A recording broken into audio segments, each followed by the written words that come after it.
Hello বন্ধুরা, মেসেঞ্জারে কিন্তু বিগ দুইটা আপডেট চলে এসেছে। আপনারা অনেকে হয়তো জানেন না, আপনারা যদি কাউকে একটা ফটো সেন্ড করেন, সে ফটো কিন্তু সে একবারে বেশি আর দ্বিতীয়বার দেখতে পারবে না। এবং যদি আপনারা কাউকে এসএমএস করেন, সেই এসএমএসটা কিন্তু একটা নির্দিষ্ট সময় পর অটোমেটিকভাবে ডিলিট হয়ে যাবে।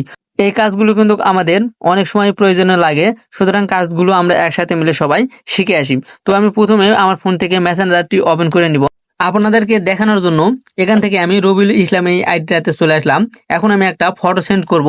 সে ফটো কিন্তু সে একবারে বেশি আর দেখতে পারবে না এবং কিন্তু চাইলেও স্ক্রিনশটও করতে পারবে না। তো এখানে নিচে আপনারা দেখতে পাচ্ছেন গ্যালারি আইকন আছে, এই গ্যালারি আইকনের উপর একটা ক্লিক দিয়ে দিবেন। দেন এখান থেকে আপনারা যে ফটোটা পাঠাইতে চান সেই ফটোটা সিলেক্ট করে নেবেন। তো ফটোটা সিলেক্ট করার পর কিন্তু আপনাদের সামনে এরকম ভাবে দুইটা লেখা চলে আসবে, সেন্ড এবং এডিট বলে। তো আপনারা এখান থেকে ভুলেও সেন্ড করবেন না। এখান থেকে সেন্ড করলে কিন্তু আপনার ফটোটা সাধারণভাবেই তার কাছে সেন্ড হয়ে যাবে।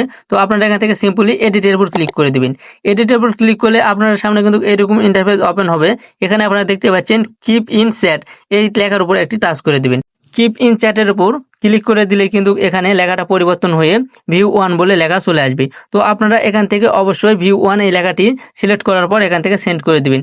তাহলে আপনার ফটোটা তার কাছে পাঠাচ্ছেন, সে কিন্তু একবারের বেশি আর আপনার ফটোটা দেখতে পারবে না এবং কিন্তু স্ক্রিনশটও করতে পারবে না। কোনো কিছু ভাবে আপনার ফটোটা আর সে সেভ করে নিতে পারবে না। তো এটা হচ্ছে প্রথম আপডেট। দ্বিতীয় আপডেটটি হচ্ছে আপনারা কাউকে এসএমএস করলে সেই এসএমএসটি কিন্তু আপনাকে আর কষ্ট করে ডিলিট করতে হবে না।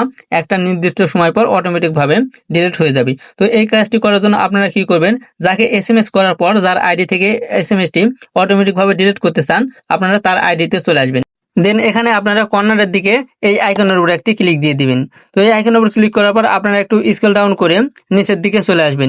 নিচের দিকে আসলে এখানে আপনারা ডিসঅ্যাপেনিং মেসেজ বলে একটি অপশন দেখতে পাবেন। এখানে কিন্তু এটি অফ করা থাকবে। আপনারা কি করবেন, এই ডিসঅ্যাপেনিং মেসেজের উপর একটি ক্লিক দিয়ে দিবেন। দেন এখান থেকে আপনারা ক্যান্টিনের উপর একটি ক্লিক দিয়ে দিবেন।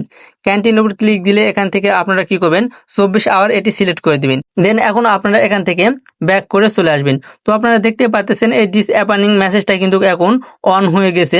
এই আইডিতে এসএমএস করলে কিন্তু এসএমএসটা 24 ঘন্টা পর অটোমেটিকভাবে ডিলিট হয়ে যাবে। তো ভিডিওটা ভালো লাগলে লাইক দিয়ে সাথে থাকবেন। ধন্যবাদ।